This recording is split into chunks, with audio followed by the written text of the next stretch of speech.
మానుకోట మహాధర్నాను అడ్డుకుంటామంటూ స్థానిక గిరిజన నేతలు కాంగ్రెస్ నేతలు హెచ్చరికలు చేయడం, బీఆర్ఎస్ ఫ్లెక్సీలను గుర్తు తెలియని వ్యక్తులు చింపేయడం వంటి పరిణామాలతో ఉద్రిక్తత ఏర్పడింది. కేటీఆర్ రాకను నిరసిస్తూ లంబాడి హక్కుల పోరాట సమితి ఆధ్వర్యంలో బాబు నాయక్ తాండా గిరిజనులు నిరసన చేపట్టారు. వైద్య కళాశాల కోసం తమ భూములను బీఆర్ఎస్ ప్రభుత్వం లాక్కుందని, కేటీఆర్ కు మహబూబాబాద్ వచ్చే అర్హత లేదని ఆందోళన చేశారు. కేటీఆర్ గో బ్యాక్ అంటూ నినాదాలు చేశారు. ఖబర్దార్ బిడ్డ, నీ యొక్క రాజకీయము నీచ రాజకీయం మానుకోకపోతే మాత్రం నేను ఎక్కడ కూడా తిరగనీయము. ఇవాళ నువ్వు గిరిజన ద్రోహివి.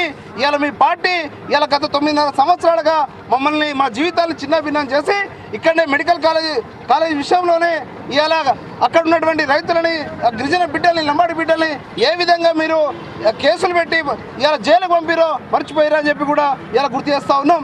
కావాలని రాజకీయ లబ్ధి కోసం మమ్మల్ని వాడుకుంటే మాత్రం ఖబర్దార్ బిడ్డ, నిన్న ఎక్కడ కూడా తెలంగాణలో లంబాడి బిడ్డలు తిరగని అని చెప్పి కూడా తెలియజేస్తా ఉన్నాం. మొత్తానికి భారీ బందోబస్తు మధ్య ముగిసింది మానుకోట మహాధర్నా. లగచర్ల రాళ్ల దాడి ఉదంతం అంతకంతకు రాజుకుంటూనే ఉంది.